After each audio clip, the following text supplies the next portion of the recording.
Hello，我是公鸡。那我现在要体验睡眠呼吸中止症的患者他的一个情况。我先要憋气30秒钟，那我们就开始吧。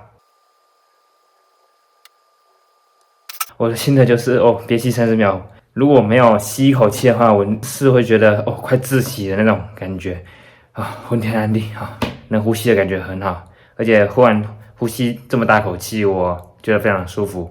打鼾肥胖睡不饱，睡眠治疗要趁早。2023睡出健康。